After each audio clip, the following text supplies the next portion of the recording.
Salut les poulets, ici Jérémy, nous sommes le samedi 28 mars 2020 et je vais vous faire un point sur l'actualité de la Turquie par rapport au coronavirus.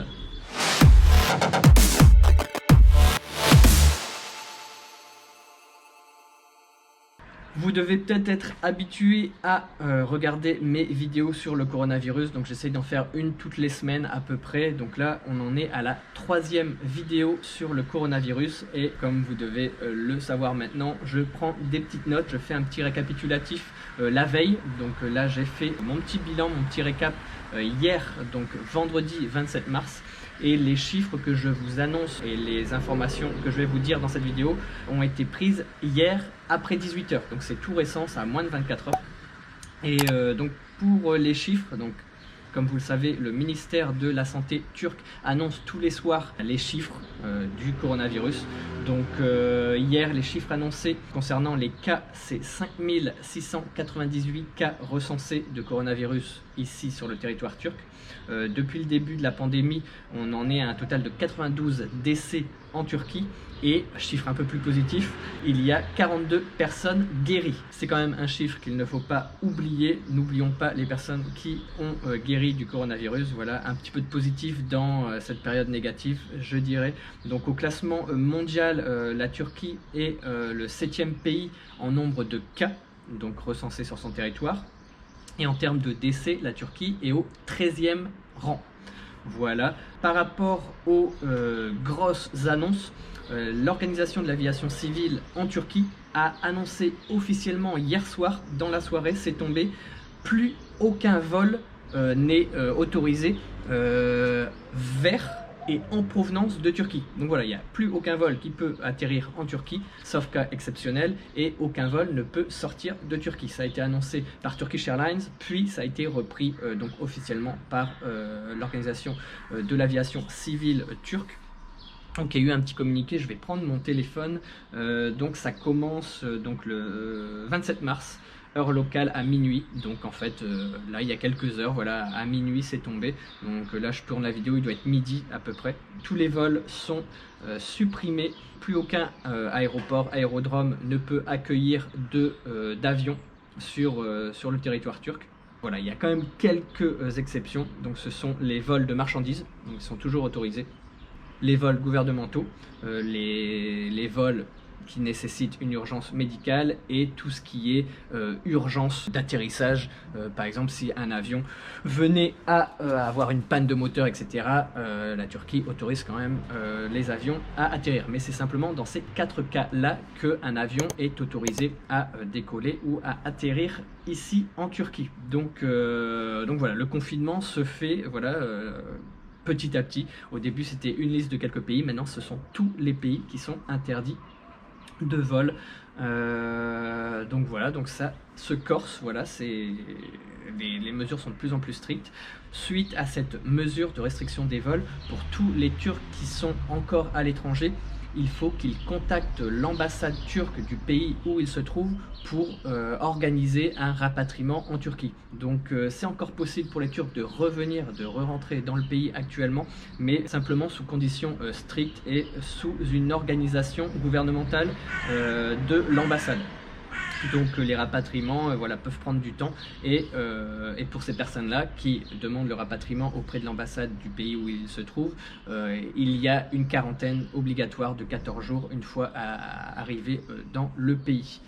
Pour les informations concernant Istanbul, le Grand Bazar, donc c'est le marché couvert le plus grand du monde et le plus vieux du monde, il est officiellement fermé. Voilà, il était encore ouvert, il était passé entre les mailles du filet parce que comme vous le savez si vous avez regardé mes 2 précédentes vidéos, les lieux touristiques étaient fermés ici en Turquie depuis une semaine et demie. Et le Grand Bazar, pas encore, il n'était pas encore fermé, là maintenant c'est officiel, il est fermé depuis le début de la semaine.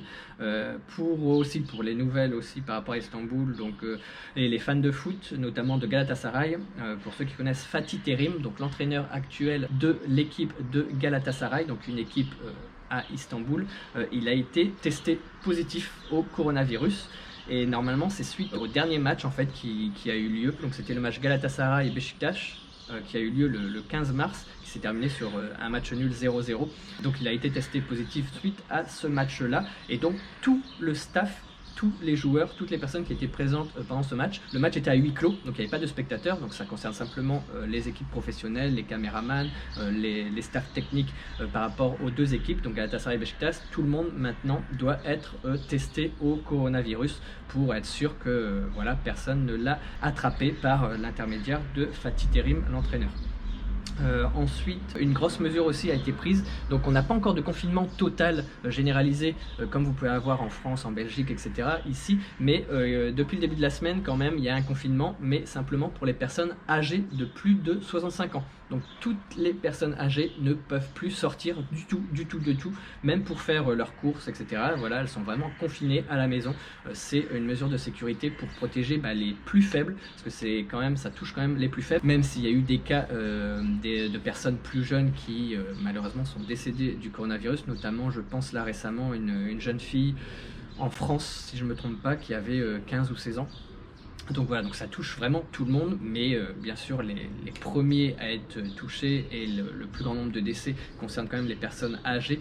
Donc la Turquie a décidé de protéger les personnes âgées de plus de 65 ans en leur disant de rester chez eux complètement, et si ils sortent, bien sûr, comme en France je pense, ils auront une amende. Et pour tout ce qui est courses, vous devez vous dire ah oui, mais s'ils peuvent pas sortir, comment ils font pour s'approvisionner en nourriture, etc. En fait ils peuvent appeler donc les policiers, les gendarmes, les pompiers, ils peuvent les appeler pour avoir un carton de nourriture. Et il y a également une grosse chaîne de solidarité qui s'est mise en place ici en Turquie comme un peu partout dans le monde, donc beaucoup de groupes Facebook, Twitter, des groupes en ligne, voilà, sur les réseaux sociaux qui sont développés dans différents quartiers, notamment à Istanbul, je parle parce que je vis à Istanbul, donc je sais qu'à Istanbul il y a plein de choses qui se sont développées pour aider les personnes âgées, même des messages sur les portes, voilà, des buildings, des gens qui disent bon voilà, moi si vous voulez entre telle heure et telle heure je suis disponible, vous pouvez mettre votre liste de courses et je ferai les courses à votre place, je mettrai mes gants, je mettrai un masque, etc. et je vous déposerai les courses devant votre porte. Il y a donc beaucoup de groupes de soutien qui se sont mis en place suite à l'annonce du confinement total pour les personnes de plus de 65 ans. Et ensuite je pense que j'ai fait le tour pour les nouvelles. C'est déjà pas mal je pense, et par rapport à moi, parce qu'il y en a beaucoup qui me disent ah bah toi comment tu vis le confinement, honnêtement je le vis très bien.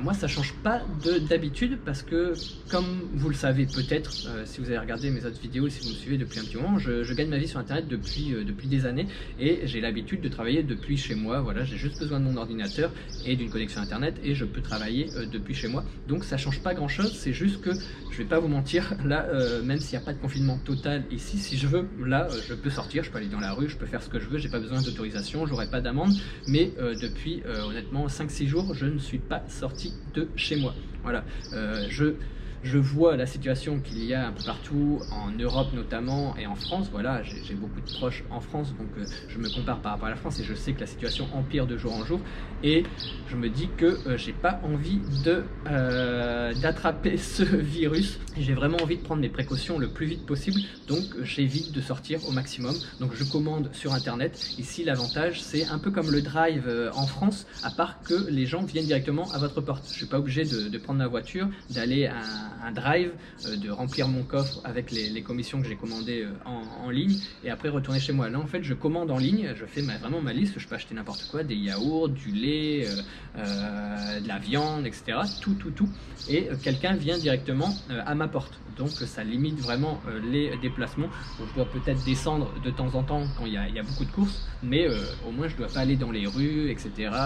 Me balader dans les rayons des magasins, être en contact avec les gens. Voilà, j'évite au maximum de rencontrer des gens là ces derniers jours, et je pense que voilà, vous devez connaître, si vous me regardez depuis la France ou depuis un pays qui est confiné, je pense que c'est la bonne solution pour ralentir au maximum la propagation du virus. Donc c'est en faisant ça, je prends soin de moi bien sûr en priorité, mais je prends soin aussi des autres personnes que éventuellement je pourrais contaminer. Si je bouge, je peux peut-être attraper le virus et ensuite le transmettre avec les mains, avec les postillons, avec un éternuement, etc. Donc j'évite au maximum. Là franchement depuis 4-5 jours je suis pas sorti, donc désolé pour ceux qui me suivent sur Instagram, il n'y a pas grand chose à vous mettre sous la dent, je me balade plus dans les rues etc, mais sachez que c'est un passage obligé. Je pense que il faut prendre ses précautions le plus tôt possible en voyant voilà ce qui se passe en Europe principalement. Vaut mieux, même si je ne suis pas confiné totalement, rester chez soi. FD cal comme on dit ici, donc restez chez vous, c'est le mot d'ordre.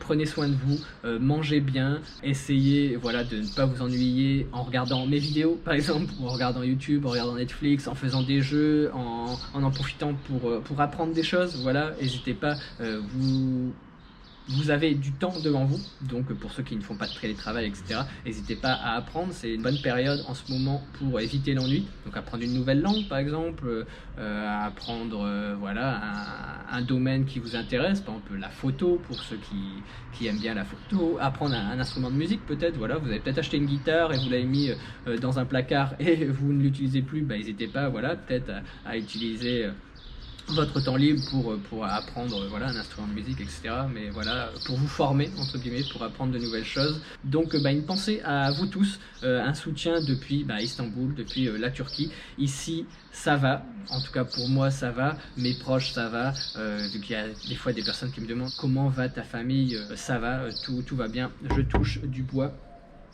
Donc merci pour tous vos messages, merci pour votre soutien et prenez soin de vous, voilà, restez chez vous, lavez-vous les mains, mangez bien et je vous retrouve pour une prochaine vidéo dans quelques jours. Et n'oubliez pas aussi, pour ceux qui me suivent, j'ai prévu de faire mon challenge, donc je vais quand même le faire, même si je ferai les vidéos depuis chez moi, mais j'ai quand même pas mal d'idées pour mon challenge de une vidéo par jour pendant 30 jours, voilà, je vais essayer de le lancer donc début avril, si possible le 1er avril, donc ça va dépendre vraiment de mon rythme, il faut que je m'avance, j'en ai fait quelques-unes déjà en avance et donc normalement mon challenge est parti, j'espère que je le tiendrai jusqu'au bout, donc une vidéo par jour pendant 30 jours à partir normalement du 1er avril. Allez, donc sur ce, je vous souhaite une bonne journée, une bonne soirée en fonction de quand vous regardez la vidéo et je vous dis à bientôt, tchuss les poulets.